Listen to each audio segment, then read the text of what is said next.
latest news and severe weather coverage. This is Fox 11 News Good Day Wisconsin. A deadly officer-involved shooting is now under investigation in Two Rivers. We'll be live with the latest. Things look good right now, but it will be much different in 24 hours when our next weather maker will be bringing snow. As Milwaukee says goodbye to two young girls who died in a crash, investigators are looking into another hit and run involving children. Good morning and thanks for joining us. Students at St. Norbert College are showing their support for the school's president. The president won't be returning when his contract expires, and students are demanding more information. Outagamie County could be facing a lawsuit over its newly approved budget for 2020. Find out why. This is the perfect time of year to get rice out. We want to make sure that it is cold hardened over the winter and also try to get it out as late as possible in the season. There's a new effort to plant wild rice in the waters at Green Bay, but crews are facing an unexpected challenge. Travel speeds along I-41 here in Brown County show 71 miles per hour in both directions. A full total traffic report is just minutes away.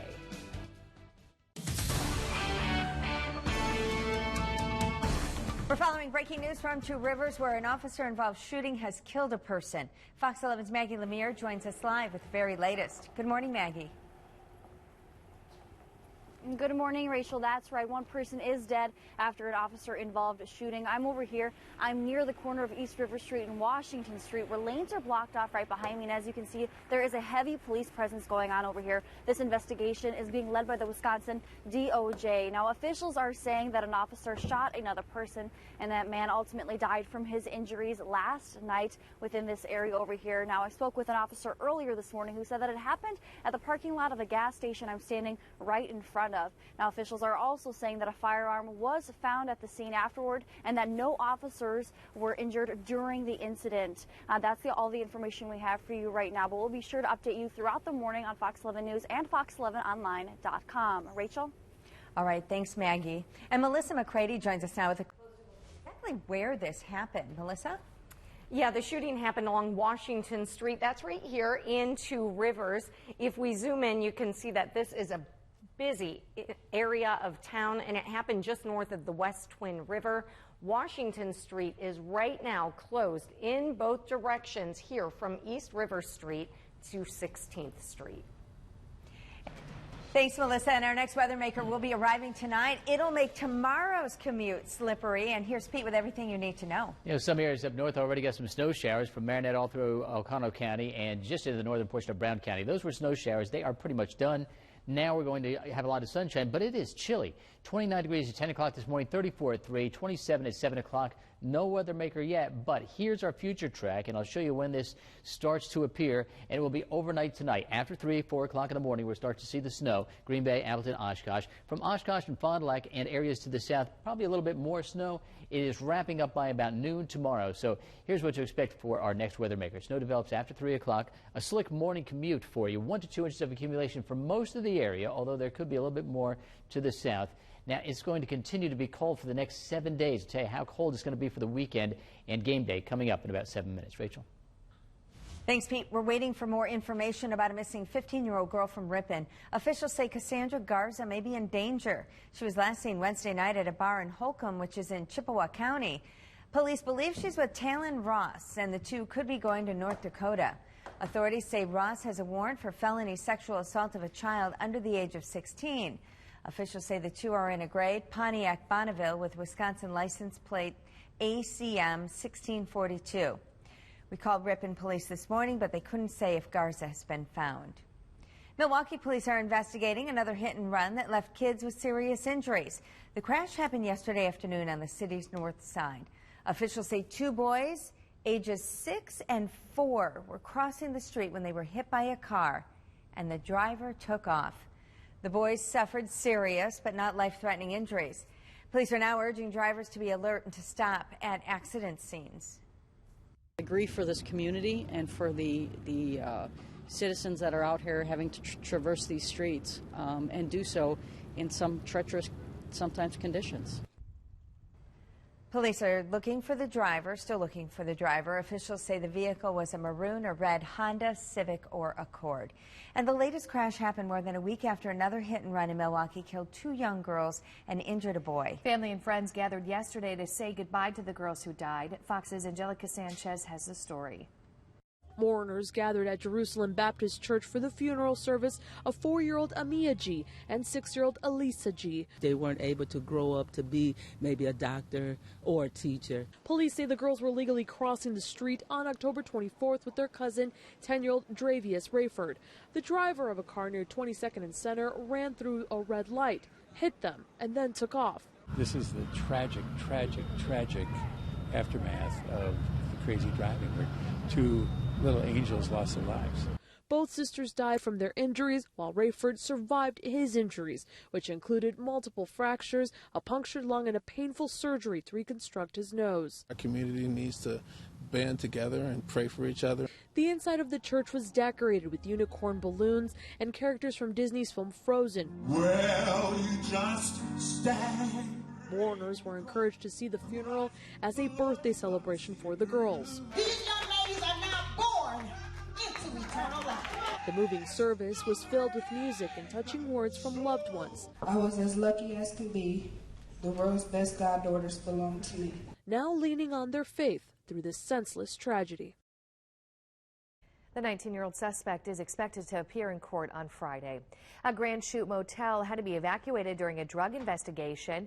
Police served a search warrant Sunday afternoon at the Budget Inn on South Westland Drive. During the search, officers found hazardous drug manufacturing items, so the motel was evacuated. It's not yet known how many arrests were made. St. Norbert College students will be protesting today. Some students say they're not happy with the way the school was handling the president's departure. Students want to know why President Brian Brees is leaving when his contract expires next year. They've started an online petition to show support for Brees. As Fox 11 previously reported, during Brees' presidency, a group of students and staff members raised concerns about the college's handling of sexual assault reports on campus. The school had an independent investigation look into whether claims were covered up. St. Norbert leaders said the investigation concluded the school has solid policies for dealing with sexual violence, but the investigator disputed that conclusion. Reverend Jay Foster, a key figure in the investigation, went on a year-long sabbatical this spring. Students say they want more transparency from school leaders. Lack of facts and information around President Brees' departure, whether or not Father Jay is coming back on campus, all of that is really frustrating and scary to us as students. The chair of the college's Board of Trustees released a statement about this situation. We bring you another view. The statement says, in part, the St. Norbert College Board of Trustees accepted President Brian Brees' decision to not renew his contract. This came after thoughtful consideration and deliberation, which was solely focused on future direction and vision for the college. It did not revolve around any other issue of the past. The board's already looking into search firms to help find the school's next president. More transcripts are expected to be released today from depositions during the impeachment inquiry. And Fox's Lauren Blanchard has balanced coverage from Washington. Democrats opening a new public phase of the impeachment inquiry. The House Intelligence Committee releasing the first transcripts of closed-door depositions from key witnesses. Former Ukraine Ambassador Marie Yovanovitch testified she was warned by Ukrainian officials that Trump allies were targeting her in a smear campaign. She was recalled from her post by the president. This is someone who served the country with distinction for decades. It is someone who also is one of the first witnesses to this irregular back channel that the president established with Rudy Giuliani. Former State Department advisor Michael McKinley told investigators he resigned in part because he felt the State Department was being used for political purposes. The president's GOP allies deny President Trump held back military aid to pressure Ukraine to investigate his political rival, Joe Biden. We've seen the transcript. Everyone has been able to read that. That's the best evidence that nothing no quid pro quo. Monday, several Trump administration officials summoned to give depositions were no-shows. They understand what kind of rigged game this is. This will only further add to the body of evidence on a potential obstruction of Congress charge against the president. An attorney for the original whistleblower says his client is willing to answer written questions submitted by House Republicans. But Representative Jordan and others want the anonymous source to appear publicly before Congress. House Democrats say long-awaited public hearings may begin as soon as next week. In Washington, Lauren Blanchard, Fox News. Outagamie County could be facing a lawsuit over its 2020 budget. The county board voted last night to approve the budget. It includes money from a new 0.5% sales tax. That tax is expected to bring in $20 million. Most of that money would be spent on debt and tax levy reduction, but $5 million would go to capital improvement and $3 million would go to the municipalities.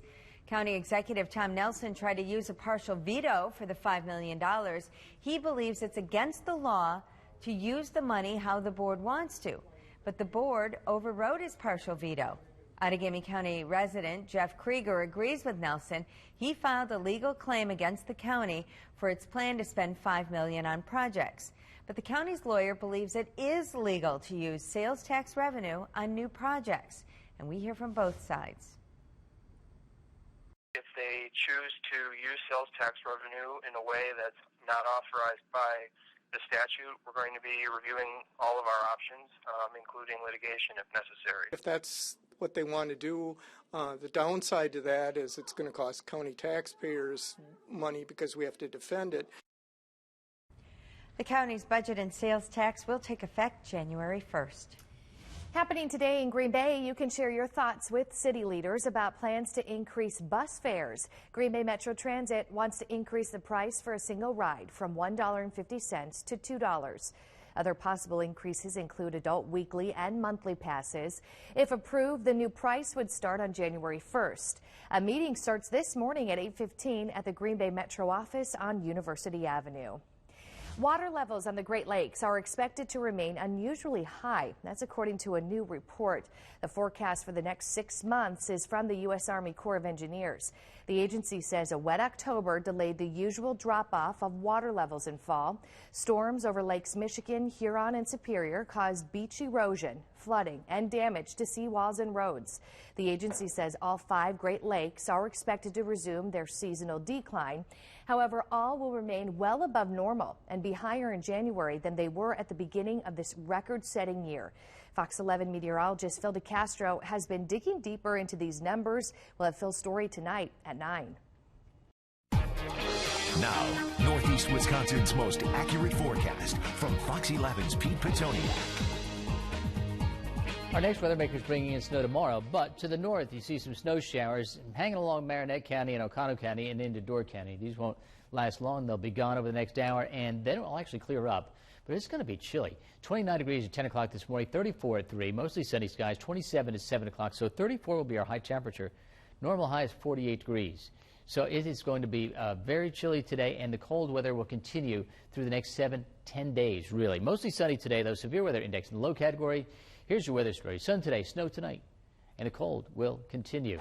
So let's talk about that snow. First up, the sun is coming from an area of high pressure that's building, giving us sunny skies, but bringing in that cold Canadian air mass. The cold front continues to push through over the next few hours, and just ahead of that cold front, we're getting those snow showers. Now, on the other side of this area of high pressure, there is a storm system that'll move through Nebraska and into Iowa over the next 24, 48 hours, actually 24 hours, and give us that snow chance. So today, high pressure area right to our south really clears us out. Tomorrow, however, 5 o'clock in the morning, and at this time tomorrow, we'll probably still be checking Snow Tracker as the snow continues to push to the east. Fast moving system out of here by noon tomorrow, and then on the other side of that, mostly cloudy, but I think we'll break into some sunshine as early as tomorrow afternoon. So here's our accumulation totals, anywhere between 1 and 2 inches of snow in most of the area. But in Fond du Lac and Sheboygan County, Green Lake, Marquette County, there's a possibility of a little bit more than 2 inches of snow. And there's actually a winter weather advisory in effect for that area that starts at 3 o'clock tonight. The winds will pick up today. They'll be 10 to 15 miles an hour, maybe even gusting to 20 miles an hour today. I say that because the temperatures are 33 in Green Bay, 30 in Appleton right now. They'll only get up to 34 today. So these wind chills, 21 in Green Bay, 20 in Appleton, 21 in Oshkosh, 18 in Waupaca. They're going to be with us all day. Very, very cold day. Here's most accurate forecast, though. We'll see a lot of sunshine today. Breezy, cold, high near 34. Tonight's low 24 degrees with increasing clouds and that snow after 3 o'clock in the morning. and maybe up until about noon tomorrow. So we call it morning snow, mostly cloudy skies, high near 36 degrees for the high. Look at the 7-day temperature trend. I mean, we are well down there, 30 and 32 for Thursday and Friday, and for game day Sunday, 30 degrees for the high. That'll be the kickoff temperature. Rachel? A restoration project is underway to plant wild rice in the waters of Green Bay. And experts tell Fox 11's Eric Peterson the high lake levels are impacting this year's efforts. At a place called Seagull Bar State Natural Area, wildlife workers cruise the shallows looking for prime places to plant wild rice. I always say it's a very technical technique. You basically take a handful of the seed and just kind of toss it up in the air, let it break up a bit, and let it do its thing. Green Bay Restoration Project Coordinator Amy Carrazino-Lyon says wild rice grows best in 1 to 3 feet of water. But high levels on Lake Michigan are making this year a challenge. We're kind of adjusting our seeding plan to make up for that, recognizing that we're dealing with high water levels, and we're just selecting sites based on feasibility for rice right now. Crews seeded 3 sites covering about 5 acres near Seagull Bar Monday morning. At about 50 pounds per acre, that's about 250 pounds of rice. Experts say rice used to grow wild in the bay, and the effort restores an important part of the ecosystem here. Wild rice is a good emergent vegetation, so it's hosting populations of invertebrates while it's growing, and then it's obviously producing the rice, the food source for a variety of waterfowl during the fall of the year. DNR wildlife biologist David Halfman says planting is scheduled all week. By Friday, crews expect to plant 2,000 pounds of rice on about 40 acres at 5 locations, including Oconto, Suamico, and Howard. And it's restoring native plant that was here many years ago. So just a natural, good effort to be partaking in. In Marinette, Eric Peterson, Fox 11 News. The project is funded by many groups, including Ducks Unlimited, the Wisconsin DNR, U.S. Fish and Wildlife Service, and UW Green Bay. The Green Bay Packers are looking to bounce back from their worst loss of the season. Coming up next in sports, we'll see how the Packers are getting ready to face Christian McCaffrey and the Panthers. Good day, Wisconsin. I'll be right back.